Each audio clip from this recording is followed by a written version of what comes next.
그래가지고 뭐 LED의 구조는 뭐 크게 이제 두 가지, 뭐 SLED 또는 제가 엣지 에미팅 LED 이런 식으로 두 가지로 돼 있는데, 여기 보면은 이제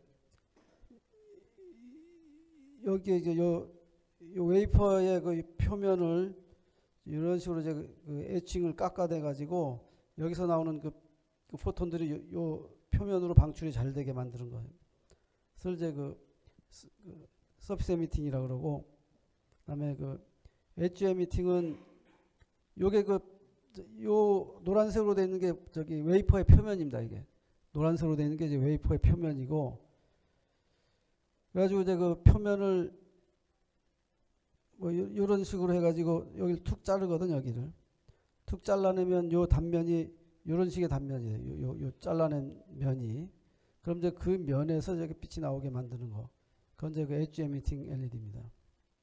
그래서 엣지 에미팅 LED고. 그래서 뭐 이제 근데 어쨌든 이것들이 다 그 발생되는 포톤들이 스폰테니스 에미션이에요. 그 저기 스티뮬레이트 에미션 아니고. 그러니까 이제 여기 어떤 그 미러 구조가 없어요. 미러 구조가 없어가지고 이렇게 그 피드백이 발생되지 않도록 만들어진 그런 겁니다. 피드백 될 수 있는 그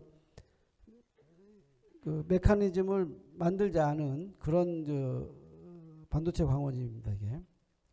그래서 이 서피스 에미팅 LED 같으면은 뭐 이런 식으로 이제 렌즈 놓고 이제 파이버 쪽으로 이제 여기서 나오는 빛이 이렇게 집속이 되도록 패키징을 해야 되거든. 그러니까 이제 그 광통신에 사용하려면 여기서 나오는 빛을 어쨌든 그 광섬유 안으로 들어가게 한 거를 하나의 밀봉을 해가지고 이제 나와야 되거든요. 그래서 이런 식으로 그 광섬유 안으로 이제 빛을 집어넣는다. 렌즈가 구조를 써가지고. 뭐 어떤 건 이제 그 광섬유 자체를 여기 거의 바로 이제 붙여서 하기도 하고. 그래서 이런 식으로 어떤 SLED로부터 나오는 빛을 이제 파이버로 이제 커플링하는 방법들이 이제 이런 방법들이 있다. 뭐 이런 얘기입니다. 이건 아까 그 책에 보면 이제 설명이 되어 있습니다.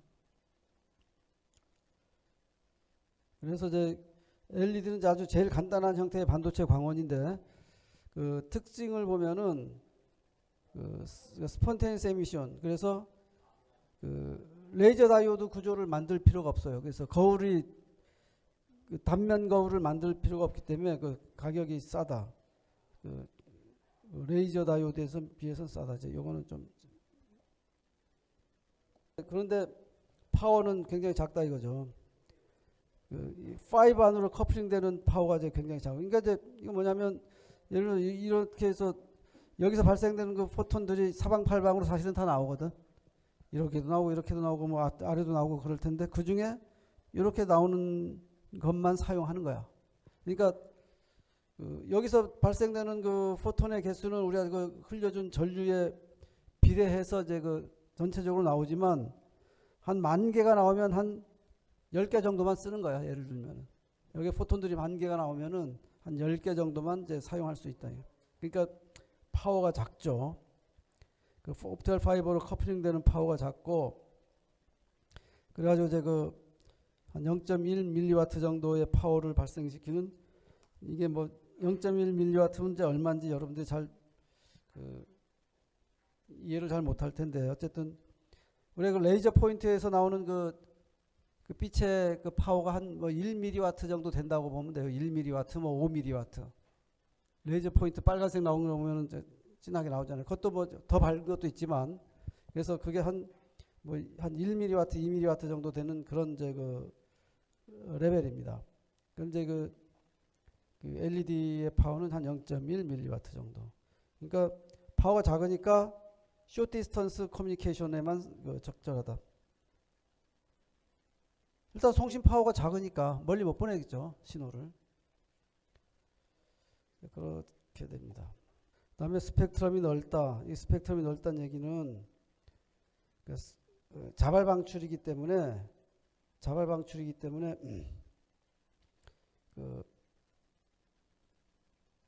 여기 있는 전자랑 여기 있는 그 홀하고 리콤비네이션을 하면은 발생되는 포톤의 에너지가 크겠죠. 그다음에 밴드갭 바닥 맨 그 컨덕션 밴드 맨 밑바닥하고 그 밸런스 밴드 맨 탑에 있는 것끼리 리콤비네이션 하면은 그 좀 에너지가 작은 포톤이 나오고, 다시 말해 그 에너지가 작다는 얘기는 파장이 짧다는 거고, 요거는 파장이 길다는 겁니다. 아, 거꾸로 요렇게 리콤비네이션 하면은 이제 파장이 짧고 에너지가 크니까, 포톤 에너지가 크니까, 요거는 이제 파장이 길고 뭐 이렇게 그래가지고 발생되는 그 포톤 에너지가 파장의 분포가 이렇게 펑퍼짐하게 돼요. 이렇게 그 LED는. 그래서 이 파장의 그 범위가 뭐 50에서 100 나노미터로 굉장히 그 넓은 파장 범위를 갖고 있습니다. 50에서 100 나노미터니까 그 우리가 색깔로 얘기하면 그 초록색이 한 550 나노미터고 빨간색이 650 나노미터거든. 그럼 이제 파란색하고 빨간색, 초록색하고 빨간색 정도의 그 파장 차이에 해당해요, 이게. 그러니까 굉장히 그 파장의 범위가 넓은 겁니다, 이게. 그 50에서 100 나노미터라면. 그래서 레이저 LED는 이제 그렇게 그 좀 와이드 스펙트럼을 갖고 있다. 이렇게 스펙트럼이 넓으면은 그 장거리 통신에 그냥 불리하죠. 지난번 그 옵티컬 파이버 얘기하면서 색분산이 엄청 심해질 거 아닙니까? 색분산이 없으려면은 그 단색 파장을 써야, 단색 파장을 내는 이제 광원을 써야 된다 그랬지. 그러니까 이거는 이제 그 디스퍼션 때문에 숏 디스턴스 커뮤니케이션에만 사용됩니다. 그러니까 색분산이 심하다 이거지.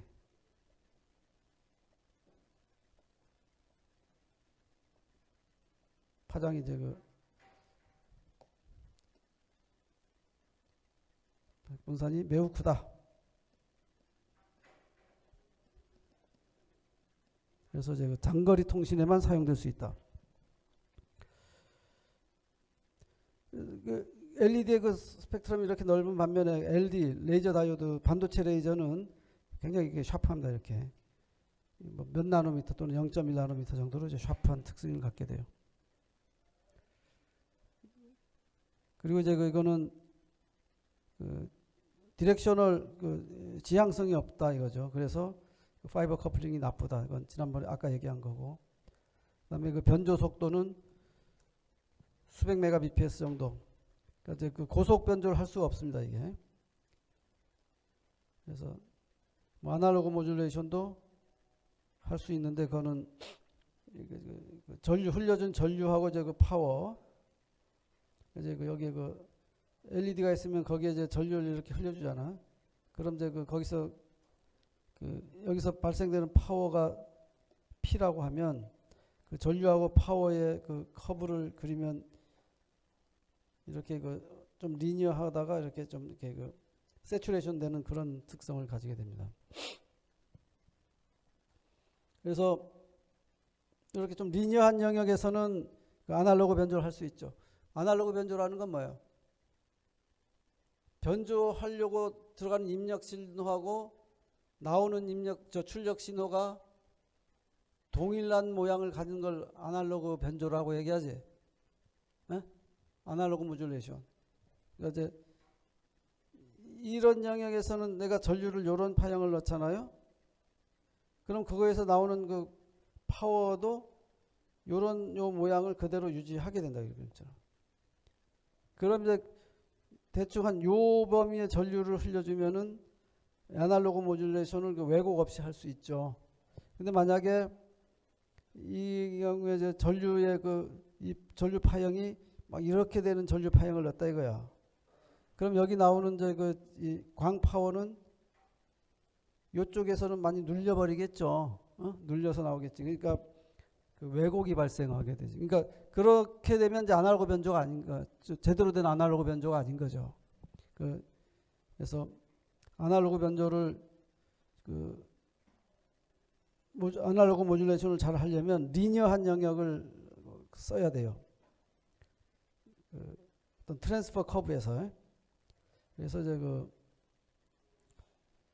아날로그 변조도 할 수 있고 또 디지털 변조는 뭐 당연히 할 수 있죠. 근데 이제 스피드는 느립니다. LED 로제 그 변조를 하게 되면 그렇게 되고,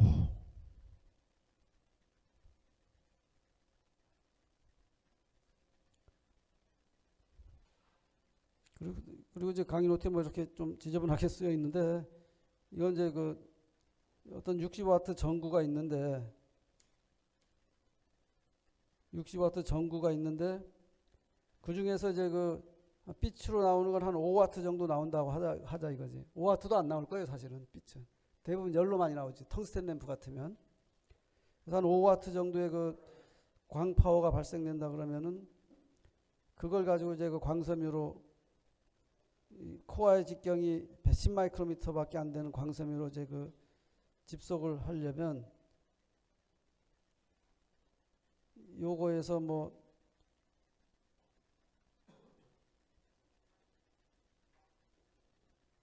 한 10의 마이너스 4승 정도밖에 못 넣을 수가 없을 것 같다, 뭐 이런 얘기죠. 워낙에 면적이 넓으니까. 그래서 이제 특히 이제 광통신을 우리가 이제 고려할 때는 이런 이제 그 사이즈가 큰 광원은 쓸 수 없다, 뭐 이런 얘기를 여기 하고 있는 거였습니다, 이게. 그러면 좀 더 효율적인 광통신 광원을 우리가 얻으려면은 레이저를 만들어야 되겠다. 그래서 특히 그 반도체로 만든 레이저를 그 레이저 다이오드라고 한다. 레이저 다이오드, 뭐 세마이컨덕터 레이저 다이오드 또는 다이오드 레이저, 뭐 여러 가지 그 명칭으로 우리가 부르는데요. 뭐 다이오드 레이저는 이게 그 다이오드 구조잖아요. 다이오드 구조, 그 포드 바이어스를 걸어서 전류를 흘리게 해가지고, 그럼 그 전류를 흘린다는 게 어떤 특정한 중간 지점에 그 일렉트론하고 홀이 만나는 것이고, 그 일렉트론 홀들이 리콤비네이션해서 빛을 만들어내는 그런 구조예요. 그런 구조. 그래서 이제 그 다이오드 형태이기 때문에 뭐 레이저 다이오드, 세마이컨덕터 레이저 다이오드, 다이오드 레이저 뭐 이런 식으로 얘기를 합니다. 그래서 이제 이거는 그 발생되는 포톤들이 스티뮬레이트 에미션에 의해서 발생된다. 그럼 스티뮬레이트 에미션은 뭐냐면은 그 어떤 원자가, 이 경우는 이제 이 까만 영역에 있는 그 액티브 영역입니다. 요 까맣게 표시된 요 단면에 까맣게 표시된 게. 그래서 요 액티브형 이렇게 또 요쪽 단면도 마찬가지야. 이렇게 돼 있죠. 그래서 요 까만 이 단면이 쭉 연결돼서 여기 와서 만나는 거예요. 그러니까 중간에 그림을 다 그릴 수 없지만 요 까만 단면에 해당하는 게 중간에 쭉 이렇게 있는 거예요. 무슨 얘기인지 알겠죠? 그래서 이제 이게 이렇게 있는 겁니다. 그래서 이 영역에 이제 우리가 전류를 흘려주나 이게죠. 어떤 특정한 전류를 이렇게 흘려주면 어떻게 얘기했죠? 여기서 홀이 이렇게 넘어온단 말이에요. 그래서 이 영역. 그다음에 여기는 또 일렉트론들이 넘어와서 여기 일렉트론, 여기서 넘어온 홀하고 여기서 들어간 일렉트론들이 이 영역에 존재하게 돼요. 그거를 이제 그 에너지를 가해주는 거하고 같아요. 반도체 레이저 같은 경우는 그게 에너지를 가해주는 것이고, 그래서 이제 우리 반도체 레이저인 경우는 요 에너지를 그 전류를 흘려서 전기 에너지를 준 거잖아. 전류를 흘리면 전기 에너지가 투입이 된 거죠. 전기 에너지가 투입이 돼서 여기 전자 전공성이 여기 와서 존재하게 된다고. 그럼 이제 요게 그 무슨 얘기냐면은 여기 있는 어떤 전자가 높은 에너지 상태가 된 거야. 그리고 그 높은 에너지 상태의 전자가 또 내려갈 수 있는 그 에너지를 잃어서 어떤 빛을 만들어낼 수 있는 그 홀도 같이 존재해요. 여기. 그러니까 전자가 일렉트론 홀 리콤비네이션이라는 거의 의미를 여러분 잘 생각해야 돼요. 일렉트론 홀 리콤비네이션은 높은 에너지 상태의 컨덕션 밴드에 있는 전자가 낮은 에너지 상태의 전자가 비어있는 상태, 전자가 비어있는 상태에 해당하는 홀하고 만나가지고 일렉트론 홀이 없어져 버린 거야. 일렉트론 홀이 없어져 버리는 겁니다. 그러니까 그 반도체 결정에서 그 전자가 빠져나가 있는 그 결합을 전자가 다시 메꿔버리는 거야. 일렉트론 홀이 없어져 버리는 거죠. 그러면 이제 그 원래 그 재결합하기 전에 전자는 높은 에너지 상태였잖아요. 그다음에 그 저 전자가 껴 들어가는 그 에너지 레벨은 낮은 에너지 상태야. 그러니까 그 에너지 차이만큼 그 빛을 광자를 발생하는 겁니다. 그렇게 그 이런 요런 물질들, 인디움 포스파이드 뭐 이런 화합물 반도체 물질들은 이제 그렇게 되는데 이제 이 스티뮬레이트 에미션이라는 건 뭐냐면 높은 에너지 상태의 전자가 있을 때 여기 어떤 포톤이 하나가 들어와 거기로 와서 이제 툭 건드려요. 그 전자를 건드리면은 그 전자가 이제 에너지 레벨이 낮아지면서 이게 낮아진 걸 표시하는 겁니다. 이게 요건 이제 그 높은 에너지 상태의 전자를 얘기하는 거고, 이건 이제 그 공유 결합으로 다시 그 껴 들어가 가지고 그 에너지가 이제 낮아진 상태를 얘기하는 거예요. 전자 에너지가 낮아졌으니까 하여튼 뭐 전체 시스템의 에너지가 낮아진 거죠. 전체 시스템의 에너지가 낮아지는 거지. 그치? 전체 그 반도체 시스템의 에너지가 낮아지는 거잖아요. 높은 에너지의 전자가 낮은 에너지 상태로 바뀌어 버렸으니까.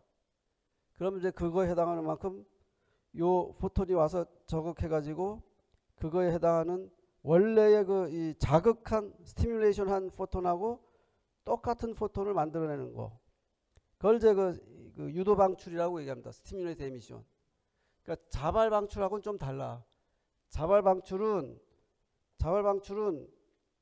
그냥 요 상태가 이런 낮은 상태로 되면서 빛이 발생하게 되는데, 이게 포톤이 뭐 요런 방향으로 갈 수도 있고 요런 방향으로 갈 수도 있고 아무렇게나 막 그 중구난방으로 이제 빛이 발생하는 게 자발 방출이에요.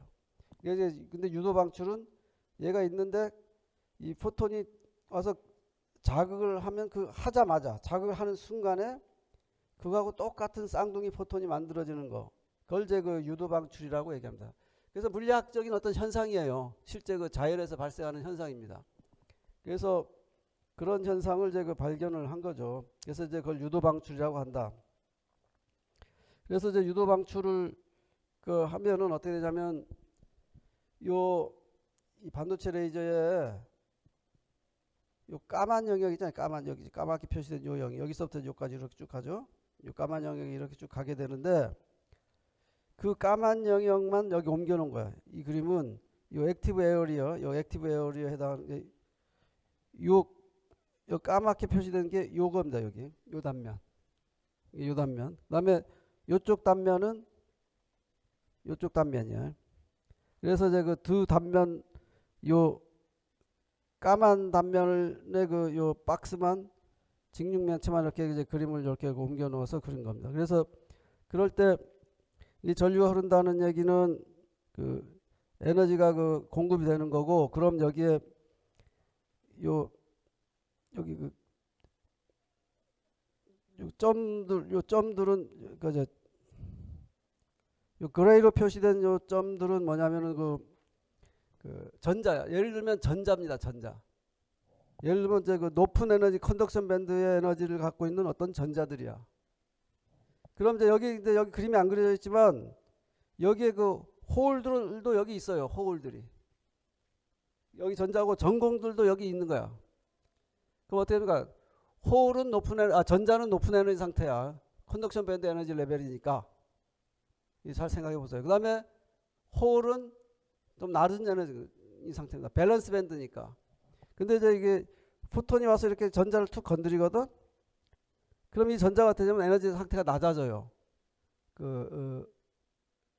밸런스 밴드의 에너지 레벨로 바뀐다고. 이 전자가. 그러면 포톤이 하나 만들어지거든. 근데 이거 유도 방출이야. 그러니까 들어오는 포톤하고 동일한 포톤이 동일한 포톤이라는 건 여기 이제 이렇게 물결처럼 표시했는데, 이게 물결의 마루하고 마루 사이가 파장입니다. 파장.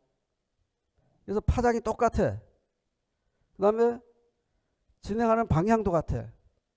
그러니까 요 방향으로 오는 포톤이 와서 스티뮬레이션 하면 그거하고 동일한 파장을 가지면서 동일한 방향의 포톤들을 만들어내거든요. 여기서 유도 방출이 발생한단 말이야.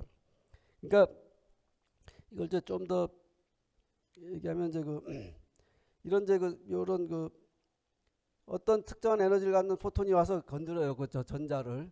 그러면은 어떻게 되냐면 아까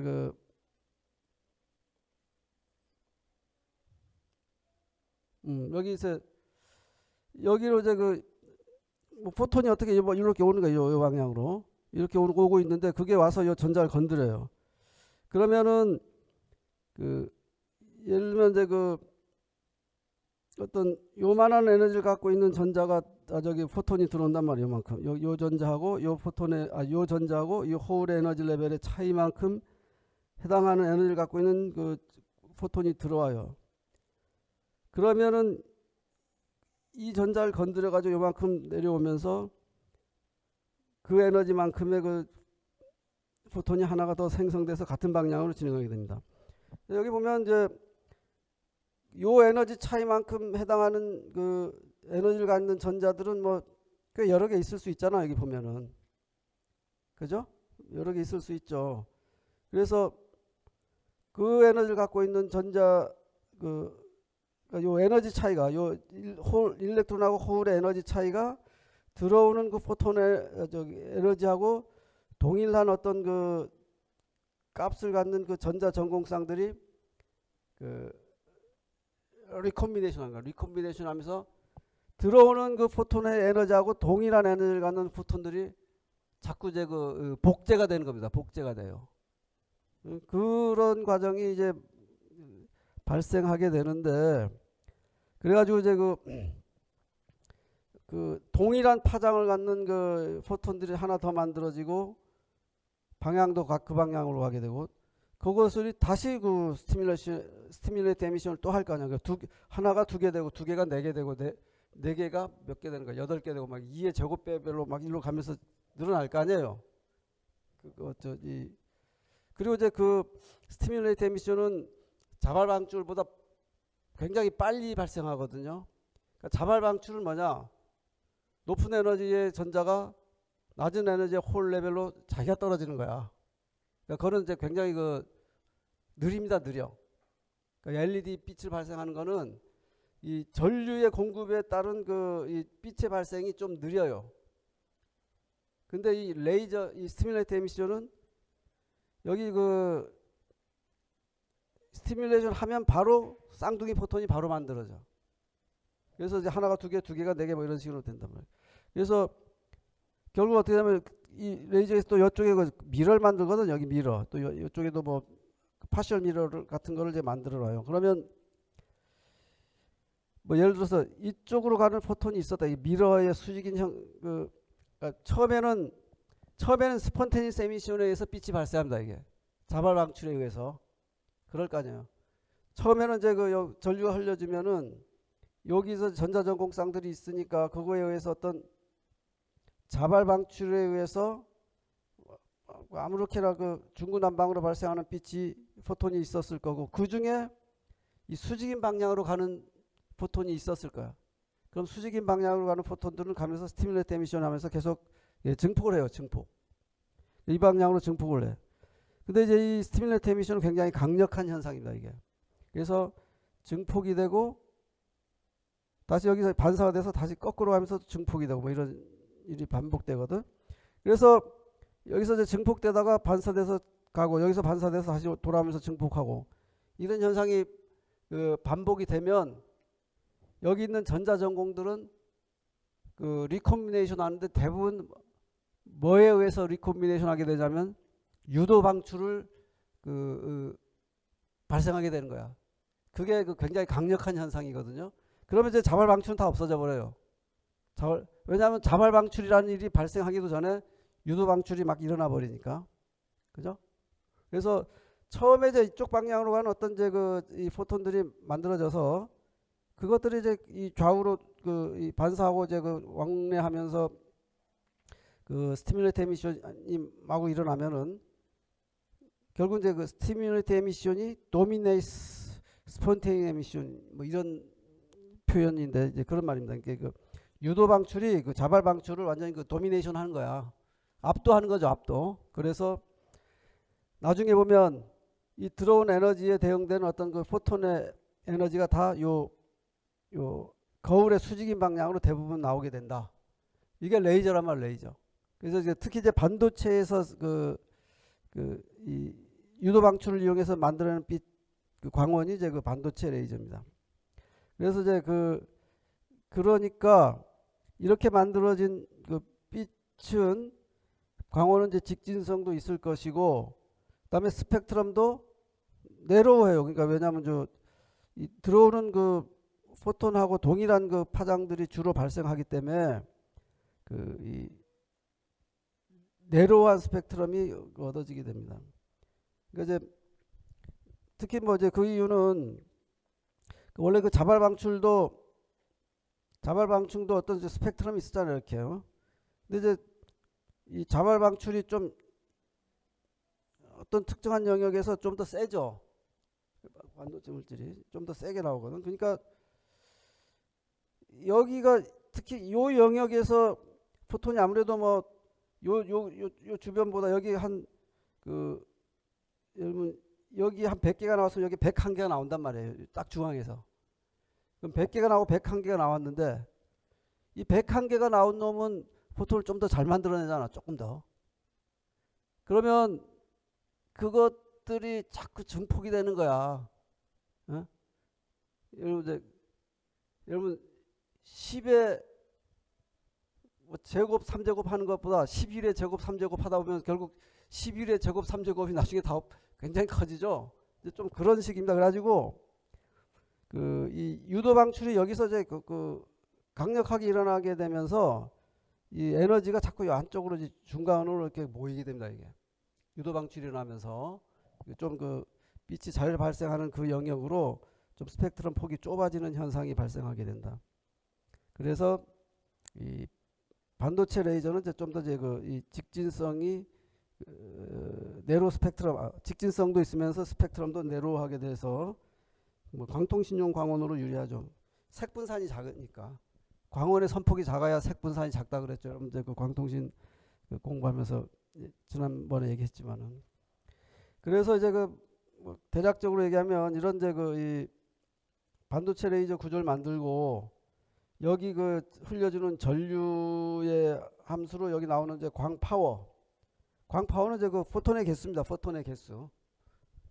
포톤이 100개 나오냐, 뭐 1000개 나오냐에 따라서 빛의 세기가 이제 그거에 비례해서 커지는 거거든.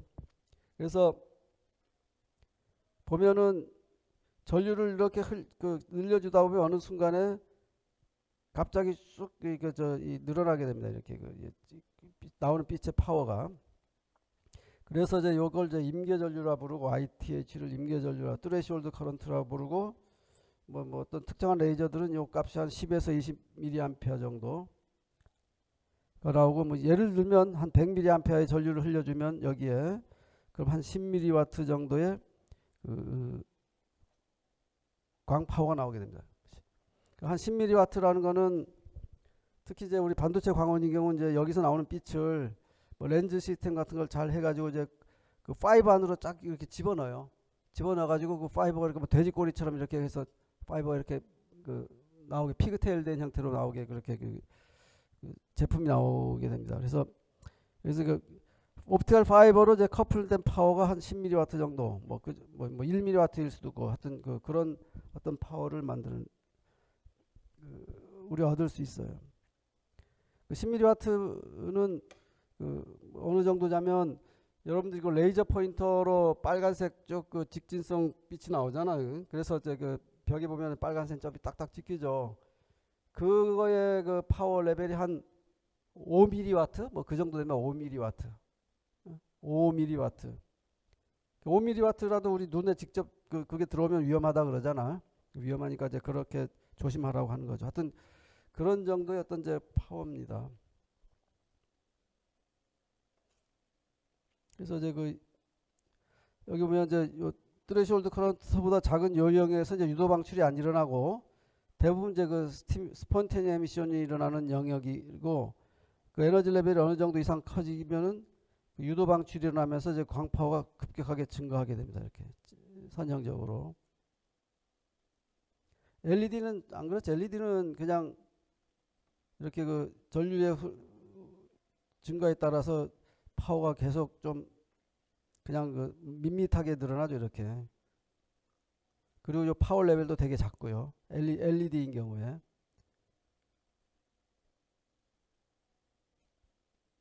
LED는 이제 요 단면에 미러를 만들지 않은 구조입니다. 단면에 미러가 잘 형성이 되지 않은 상태로 그 반도체 광원을 만든 게 LED입니다.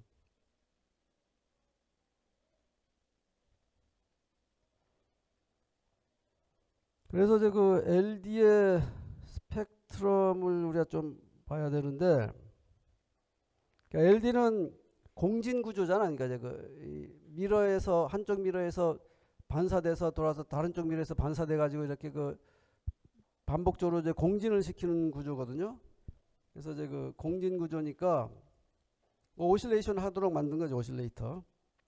그래서 이제 그러니까 이제 어떻게 되냐면 아까 그 뭐 반도체 레이저고 이게 그 액티브 영역입니다. 여기 비금친 영역이 액티브 영역이고요. 그래서 이쪽 단면이 미러고 여기도 미러야.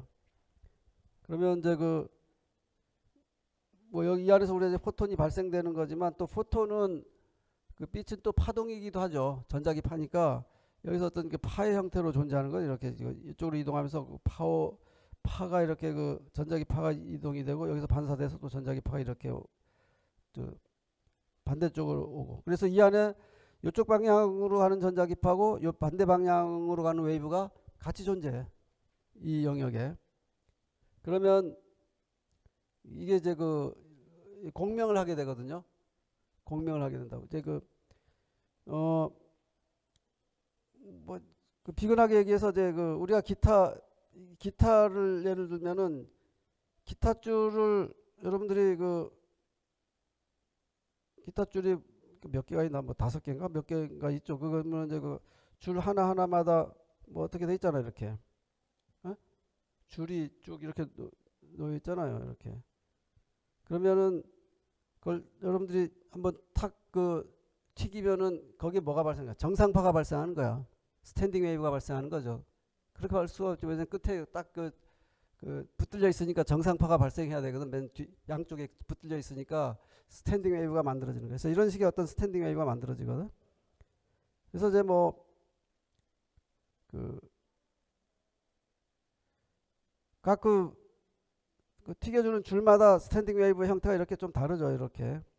그래서 그것들이 이제 각 마루하고 마루 사이, 그러니까 요 빨간색 같으면 이제 오른쪽으로 가는 웨이브고, 요 까만색 같으면 이제 왼쪽으로 가는 웨이브인데, 이제 그것에 이 마루하고 마루 사이의 그 거리가 이제 그 한 파장이야.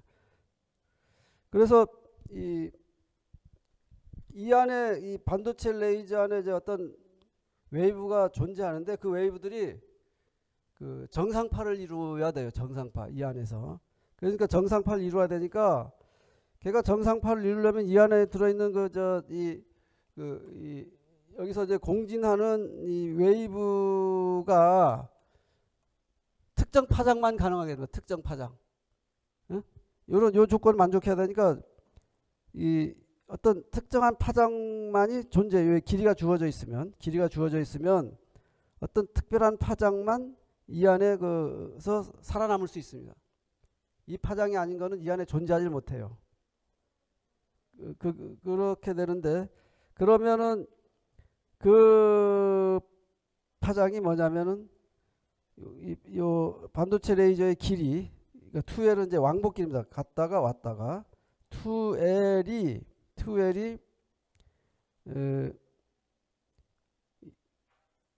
이 반도체 안에서의 파장. 그러니까 여기 라무다는 공기 중의 파장이거든. 그러면 이제 이 반도체 안에서의 파장은 그 공기 중의 파장 나누기 그 물질의 굴절률이야. 반도체의 굴절률로 나눈 만큼 짧아지죠. 그래서 이게 반도체에서 그 빛의 그 파장에다가 정수배만큼 왕복된 게, 이 조건을 만족하는 요 파장만 이 안에서 살아남게 돼요. 이 파장이 아닌 것들은 이 안에서 되면 이 파장이 아닌 어떤 포톤에 해당하는 것들은 여기서 이 좌우로 이렇게 왕복하잖아. 이렇게 여기서 반사되고 여기서 반사돼가지고 왔다 갔다 하다가 사그러져서 없어져 버립니다. 서로 이제 그걸 뭐라면 이제 디스트럭티브 인터피어런스라 그러는데 상쇄 간섭이 돼버려 나중에 보면은. 그래서 그건 살아남을 수가 없어요.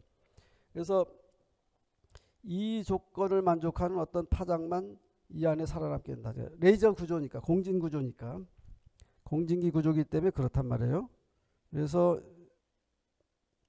그래가지고 예를 들면 제가 이 그림에서 요 한 파장, 두 파장, 세 파장인 조건을 만족하는 요런 웨이브는 이 안에 살아남아요.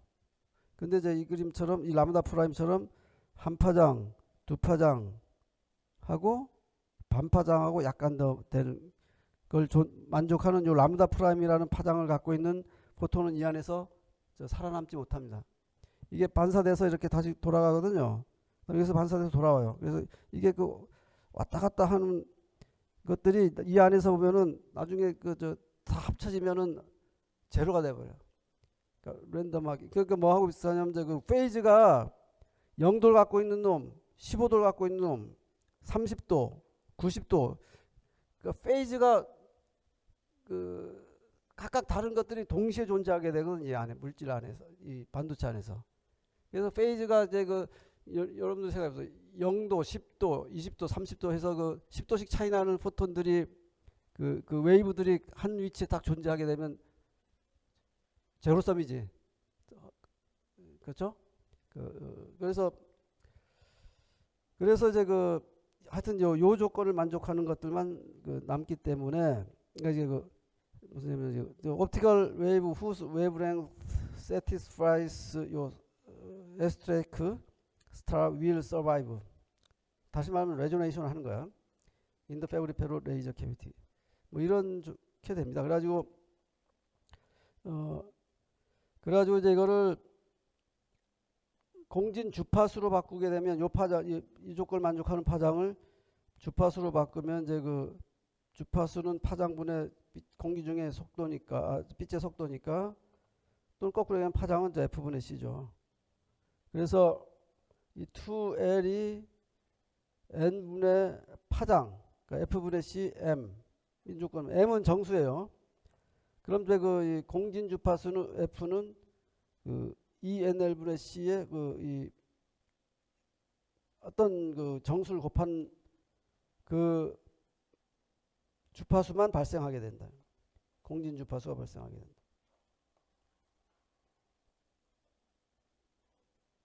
그 다음에 이걸 파장으로 바꾸게 되면 이제 파장은 이제 파장 여기 파장 그냥으로 쓰면 이제 파장은 이 정수분의 ENL이 해당하는 요 파장만 발생하게 된다. 어떤 ENL의 정수로 나눈 만큼 그런 것들만 발생하게 된다. 그죠?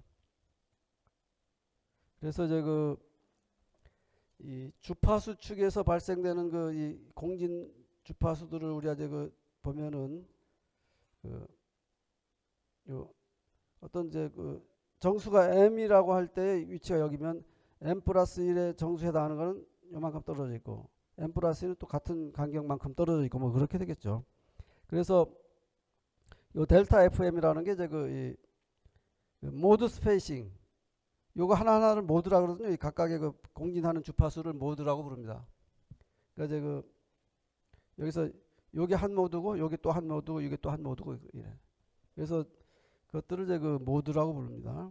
그래서 이 모드하고 n번째 모드, n 플러스 1번째 모드 사이의 그 간격, 그걸 모드 스페이싱이라고 해요. 주파수에서. 그래서 모드 스페이싱은 FM에서 FM-를 뺀 거겠죠. 요거에서 요거 뺀 거잖아. 그럼 이제 ENL분의 C의 M에서 ENL분의 C의 M-1을 뺀 거니까 ENL분의 C가 이 주파수로 본 모드 스페이싱이 돼요. 반도체 레이저의 모드 스페이싱이 됩니다. 그 다음에 파장으로 보면은 이제 정수가 m일 때의 파장 값하고 m이 m 플러스 1일 때 파장 값은 더 작아지죠. m이 1만큼 늘어났으니까 저 왼쪽으로 가지. 그 다음에 m-1일 때는 또 오른쪽에 와 있겠죠. 그래서 라무다 m, 라무다 m-1, 라무다 m 플러스 1 뭐 이렇게 됩니다. 주파수하고 이제 축의 방향이 반대죠. 그래서 이제 요 같은 요 파장들을 레이징 모드라고 불러요. 그 발진 모드라고 부릅니다. 요거 라무다 m-1, 라무다 m, 라무다 m 플러스 1을 또는 이제 그 론지튜드널 모드라고 부릅니다. 종 모드라고 불러요. 론지튜드널 모드를 이제 그 우리말로 바꾸면은 이거를 이게 그 종 모드라고 부르는데, 그러니까 종이라는 건 이제 그 반도체 저기 레이저 축 방향이란 뜻이야. 반도체 축을 따라간다 이런 얘기죠. 축 따라간다 그래서 종 모드라고 얘기합니다. 그 론지튜드널 모드라고 그래요. 그러니까 론지튜드라는 거는 이제 그 여기서 요 빛이 이렇게 왔다 갔다 하는 그 방향을 얘기하거든요. 그 론지튜드널의 반대는 뭐냐면 트랜스버스라고 해요. 요 방향. 요걸 이제 그 횡방향이라고 얘기하고 요걸 이제 종방향이라고 얘기합니다. 그러니까 이제 그 요게 그 종방향이고, 그다음에 이제 요거는 횡방향이야, 횡방향. 그래서 이게 트랜스버스, 이건 이제 그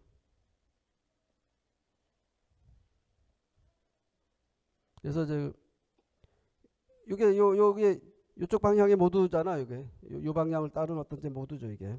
그래서 이제 그 요것들 요 라무다 m-1 요거를 이제 종방향의 그 모두 파장이 되고요. 그럼 이제 그 이 파장에서의 그 모드 스페이싱은, 파장 축에서의 모드 스페이싱은 라무다 m에서 라무다 m 플러스를 뺀 거잖아. 요 파장에서 이 파장 뺀 거죠. 라무다 m에서 라무다 m 플러스를 뺀 건데, 이거는 어떻게 되냐면은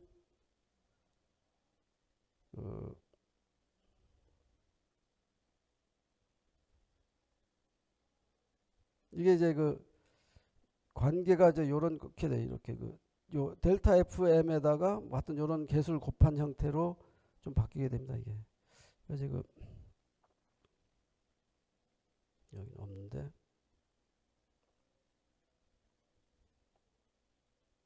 그러니까 이제 뭐 이걸 어떻게 그러냐면은 그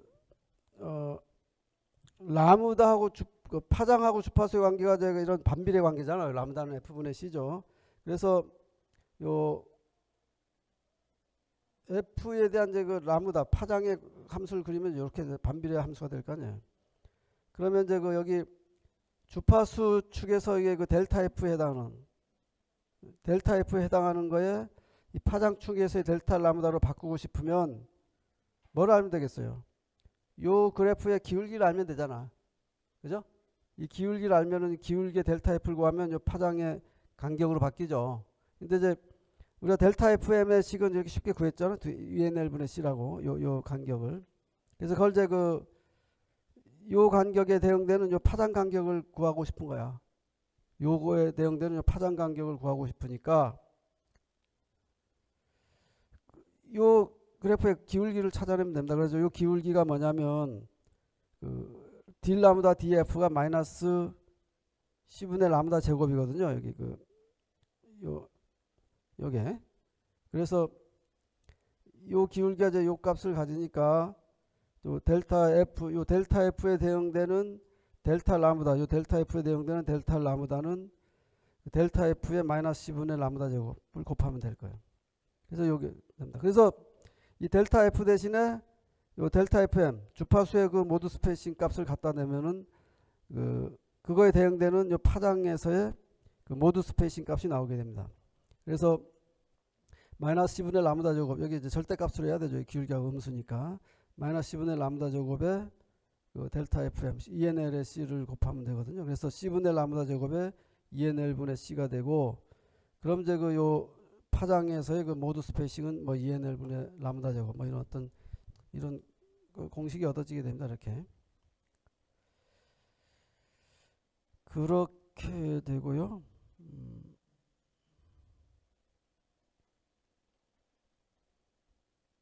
그래서 이제 뭐 어떤 예를 들어서 어떤 이제 그 패브리페로 레이저 다이오드가 있는데, 그거에 이제 그 어떤 웨이브랭스, 요 중심 파장이야, 중심 파장.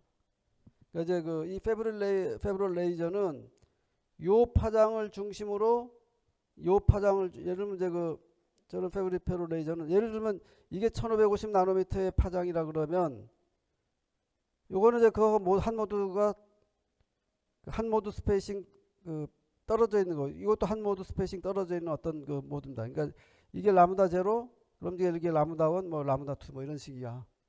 그래서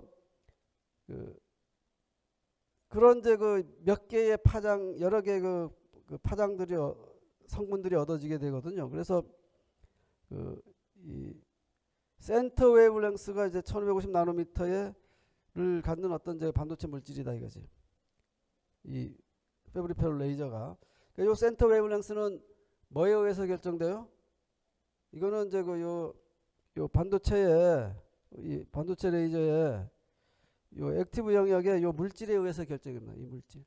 이 물질이 바뀌면 그 센터 웨이브랭스가 바뀌는 거야. 이 밴드갭이 요거의 밴드갭이 바뀌면은. 그러니까 이제 어떤 물질이 있으면은 예를 들면 이제 조금 반복하면 아까 뭐 LED 또는 이제 반도체 레이저의 밴드 구조죠. 그래서 인듐 포스파이드 여기, 그다음에 인듐 갈륨 아세나이드 포스파이드 요 액티브 영역, 그다음에 N 영역, 여기가 N 영역, 그다음에 요 P 영역이 여기 있고. 그래서 이제 이게 요 그림은 요 N에서 요 단면을 따라가면서, 그러니까 여기를 쭉 옮겨가면서 이 컨덕션 밴드, 그다음에 요 아래 밸런스 밴드를 그려놓은 거죠. 이게 그 그림입니다. 이게. 그러면 이 반도체 물질의 요 밴드갭, 요 액티브 영역의 밴드갭에 따라 가지고 발생하는 포톤의 어떤 이제 중심 파장이 결정이 돼요. 이렇게 어떤 특정한 파장에서 제일 발색이 잘 되고 그 파장으로 주변으로 이렇게 옮겨가면서 발생되는 파워가 이렇게 떨어지게 되죠. 그러니까 LED 스펙트럼은 그렇게 돼요. 그래서 뭐 이런 스펙트럼이 나오는 이유는 요 일렉트론이 요 포톤하고 요 밑에 있는 홀하고 리콤비네이션 하면 에너지가 큰 포톤이 만들어지고, 예를 들면 얘하고 얘가 리콤비네이션 하면은 에너지가 좀 큰 쪽의 포톤이 만들어지고, 요 낮은 에너지의 전자랑 좀 높은 위에 있는 이제 홀이 리콤비네이션 하면 에너지가 좀 낮은 포톤이 만들어지고, 그래서 에너지가 낮고, 그래서 뭐 이렇게 어떤 뭐 그런 게 만들어지거든. 그래서 이제 뭐 이렇게 되는 이유는 이 안에 있는 전자의 에너지의 를 갖고 있는 전자 밀도 또는 이제 전공 밀도가 이 반도체의 이론을 잘 따져보면은 요 밴드갭 밸런스 컨덕션 밴드의 맨 바닥에서 조금 올라간 영역에 전자들이 더 많아요. 그러니까 요 중간쯤이 전자들이 좀 더 많고, 여기서 이제 더 멀어지면 전자들의 개수가 밀도가 확 떨어지게 됩니다. 뭐 이론을 따져보면 그렇게 돼요. 그다음에 여기 홀의 밀도도 요 밸런스 밴드의 맨 탑보다 조금 약간 아래쪽에 더 많아요. 이렇게. 그럼 이제 여기에서 있는 전자들이 여기 있는 홀하고 리코비네이션 될 확률이 제일 높죠. 그럼 이제 요 에너지 차이만큼에 해당하는 포톤들이 만들어질 확률이 더 많아요. 그럼 이제 요 에너지 차이가 뭐냐면 이원이야. 이원에 해당하는 그 에너지만큼의 전자들, 포톤들이 제일 많이 만들어지고, 그 에너지를 주변으로 해서 만들어지는 그 포톤의 개수가 이렇게 좀 줄어들게 된다. 파워가 이제 그런 분포를 갖게 돼. 그래서 이게 LED예요, LED. 그래서 이제 LED의 이 선폭이 한 50나노미터, 한 100나노미터, 50나노미터쯤 되거든요, 이게. 그래서 이제 이거는 이제 에너지의 분포로 본 거고, 그 에너지의 요 포톤 에너지에 대응되는 이 파장은 이제 이런 관계 갖고 있거든. 그래서 이게 에너지가 분모에 와 있으니까 그 파장의 분포는 요 분포를 이제 뒤집어 놓은 이런 분포가 되겠죠. 이런 분포. 그래서 이제 어떤 특정 파장을 갖는 포톤들이 많이 만들어지고, 그 파장에서 이렇게 벗어날수록 이제 개수가 이제 점점 줄어들게 된다. 그런 이제 결과를 얻게 됩니다. 그래서 이게 이제 LED의 그 스펙트럼. 그래서 LED의 스펙트럼을 보면은 이제 이렇게 이제 펑퍼지만 요걸 이제 좀 더 정확히 하면 이제 이렇게 펑퍼지만 이제 그 분포를 갖게 되고, 패브리 페롯 LD는 어떤 특정한 파장이 그다음에 또 다른 파장. 그래서 라무다 M, 라무다 M 마이너스 1, 라무다 M 플러스 1 이런 몇 개의 모드들이 만들어지게 돼요. 이게 이제 그 반도체 레이저의 그 모드 형태고요.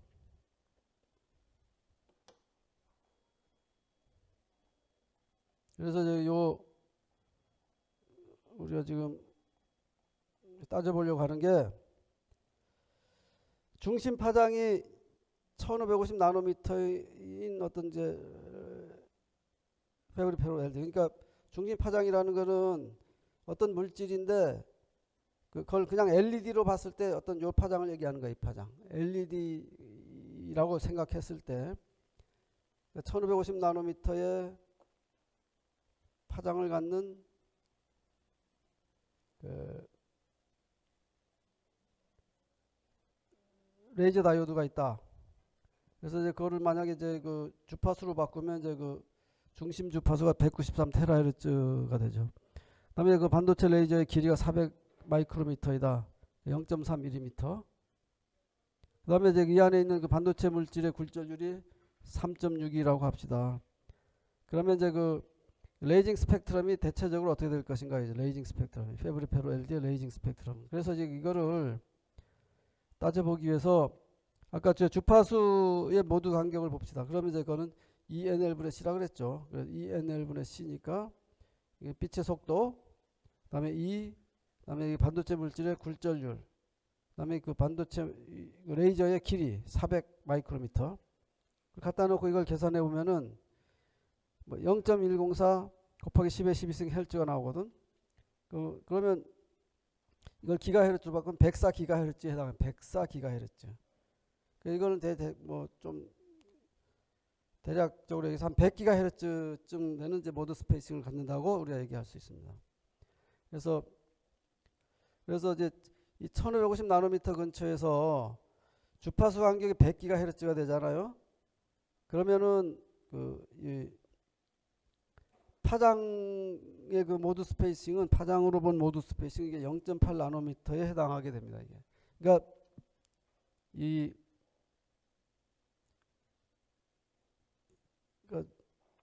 어떻게 되냐면은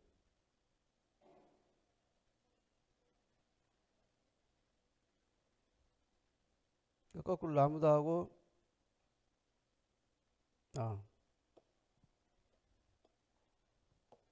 이게 이제 주파수축이고 이게 파장축이란 말이야. 그래서 이제 이런 이제 그 반비례 관계가 있고, 그래서 파장이 여기 그 F0 라무다 제로인데 이게 1550 나노미터라면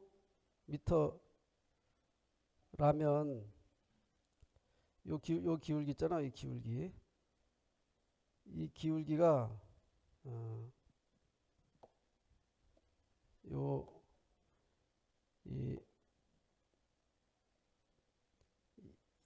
요 기울기가 어떠냐면은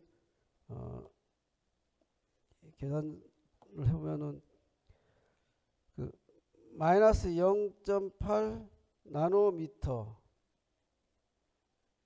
100기가헤르츠, 그러니까 100기가헤르츠당 마이너스 0.8 나노미터에 해당하는 어떤 기울기가 져요. 이게 요 파장 근처에서 보면 그렇게 되어 있습니다. 그래가지고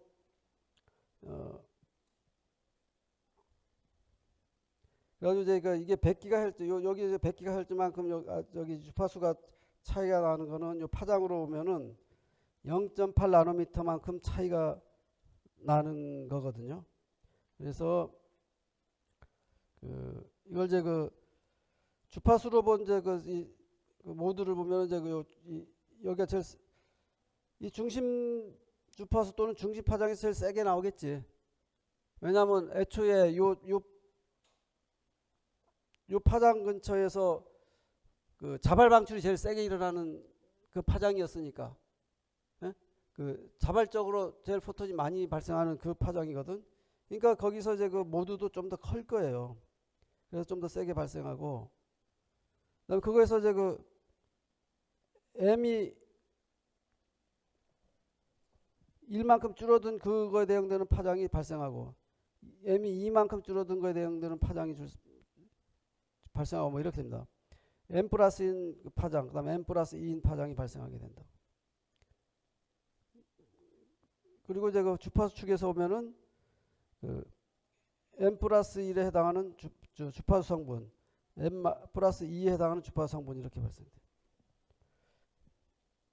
이게 뭐 아주 아이디얼한 경우는 이게 그 완전 임펄스가 돼야 되겠지만, 저 아이디얼한 경우는 이 주파수 성분만 탁 튀어야 되죠. 근데 그 아이디얼하지 않거든. 프랙티컬한 거에서는 그 모두 주변에 약간 폭을 또 갖고 있습니다. 그래서 이제 그 이렇게 그 여러 개의 모두들이 발생해요. 요 옆에 오면 어때요? 옆에 오면은 그건 좀 사그러들게 되죠. 왜냐하면 여기가 요 그 LED 스펙트럼이 이렇게 펑퍼짐하긴 하지만은 LED 레이징하기 전에 그 나오는 포톤의 개수가 여기가 많고 여기 오면 좀 작았거든요. 그러니까 그 레이저로 만들면 그 포톤이 많이 발생되는 그 영역으로 에너지가 자꾸 집중이 되는 현상이 발생한다고 했잖아. 스티뮬레이티드 에미션이 그 스폰테니스 에미션을 그 도미네이션 하기 때문에. 그래서 그 원래 그 LED의 스펙트럼의 그 이 중심에 가까운 거기에 의해서 여러 개의 그 이 모두들이 발생하게 되고, 그게 이제 그 레이저 다이오드다 이거죠. 그래서 이제 그 어쨌든 이런 이제 모두가 한 5개쯤 발생했다. 이렇게 발생하면은 이 레이저 페브리페로 레이저의 그 스펙트럴 위스는 그 스펙트럼 폭은 얼마냐면, 이 경우 이제 요 같은 우리가 얘기한 요런 이제 그 이 파라미터를 갖고 있는 레이저인 경우에 이게 뭐 요 모두 한 뭐 요 사이가 여기부터 여기까지를 보면은 하나, 둘, 셋, 4개쯤 되잖아. 모두 스페이싱 한 4개쯤 되면은 이제 한 선폭이 한 3나노미터라고 얘기할 수 있죠. 예를 들면 이게. 근데 LED 같은 경우는 그 스펙트럼 폭이 한 100나노미터쯤 굉장히 넓다 그랬잖아. 그래서 그거에 비하면은 굉장히 그 선폭이 줄어들게 됩니다. 그래서 페브리페로 레이저 다이오드가 LED보다 이 광통신에 좀 더 유리한 어떤 그런 구조다. 뭐 이런 얘기를 할 수 있어요.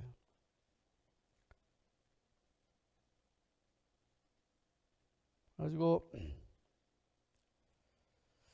페브리페로 레이저에서 발생되는 아까 그 흘려주는 전류하고 나오는 광 파워의 그 관계를 보면 뭐 이런 관계를 간다 그랬잖아. 어쩐지 전류를 늘려줌에 따라 가지고 잘 못 늘어나다가 전류가 이제 그 어느 임계 전류 값을 지나면은 급격하게 증가하게 된다. 뭐 이런 얘기를 했죠. 그래서 이 페브리페로 레이저의 스펙트럼을 이제 분석을 해보면은 임계 전류가 되기 전까지는 거의 LED 스펙트럼에 비슷해요. 그래서 굉장히 수십 나노미터의 그 폭에 걸쳐 가지고 그 스폰테니스 에미션이 이제 주로 발생하는 그런 그 광원인 상태이고, 이게 트레시홀드가 발생하기 시작하면은 요 중심 요 영역으로 이 주파수 파장 성분으로 이렇게 에너지가 이렇게 막 집중이 되기 시작합니다. 이렇게. 그러다가 이제 그 전류를 충분히 흘려줘. 그러면은 이제 이 LED 스펙트럼의 요 센터의 근처로 이제 그 몇 개의 모두만 살아남게 됩니다. 살아남게 돼요. 이제 그런 형태로 이제 돼요. 그리고 이제 요 임계 전류가 이르기 전에 전류를 충분히 흘려주지 않았을 때는 스펙트럼이 이렇게 좀 이렇게 피크들이 쭉 발생하게 되는데, 이제 이거는 완전히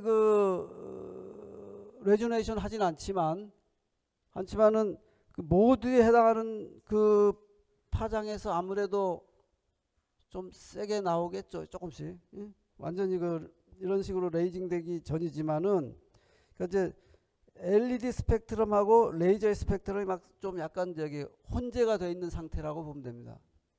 공진이 조금은 일어나려고 하니까 이제 그 반도체 패브릭 페로 레이저의 공진 파장에 해당하는 거기서 좀 더 약간 세게 일어나게 돼 있어. 이렇게. 그렇지만 그 LED 스펙트럼이나 비슷해. 그래서 이제 이렇게 패브릭 페로 레이저라는 건 이제 이런 형태로 돼 있다 이런 얘기죠. 그래가지고 여기 이제 좀 패브릭 페로 레이저 다이오드 뭐 또 다른 말로는 멀티모드 레이저 다이오드라고 얘기합니다. 멀티모드. 모드가 여러 개 있다. 어쨌든 모드는 여러 개 있잖아. 레이저는 레이저지만은 발생하는 이제 이 종 모드라고 얘기하는데요. 이 론지튜드널 모드들이 뭐 4개, 5개 뭐 이렇게 있어요. 6개 뭐 이렇게. 여기도 조금씩 있지. 여기 와도 이제 계속 이렇게 있는 거죠. 근데 이제 요거에 비해서 굉장히 이 값이 작은 어떤 그런 모드들이 여러 개 나타나는 그런 그런 형태의 레이저입니다. 어쨌든 직진성은 있어요. 한쪽 미러의 수직인 방향으로 이제 빛이 거의 나오게 되니까. 그렇게 되는 거고요. 그래가지고 여기 보면은 in terms of chromatic 또는 이제 group velocity dispersion in single mode fiber. 싱글 모드 파이버에서의 그 chromatic dispersion 입장에서 보면은 패브릭 페로 레이저 다이오드는 is much more suitable than LED. LED보다 훨씬 유리하다. 선폭이 작으니까. 색분산이 거의 훨씬 작게 일어나죠. But we still need to have single longitudinal mode laser diode for long distance communication. 그러니까 이제 장거리 통신을 하려면 레이저인데 여러분 얘만 세게 일어나고 요것들은 다 좀 억누르는 그런 레이저가 있으면 좋겠다. 그러면 굉장히 장거리 통신에 유리하죠. 왜냐하면 장거리 통신 크로매틱 디스퍼션 할 때는 사용하는 소스의 선폭이 굉장히 좁아야 되잖아요. 예? 그렇죠. 그래서 그러려면은 이제 궁극적으로 이제 다음 시간에 얘기하겠지만은 이 특정한 중간에 이 모드만 살아남고 나머지는 이렇게 좀 억눌러주는 서프레스하는 이제 그런 레이저를 필요로 하게 됩니다. 그래서 이제 그게 뭐 그런 레이저 중에 하나가 이제 DFB 레이저 뭐 이런 건데 뭐 이거는 이제 다음 시간에 계속 얘기하겠습니다.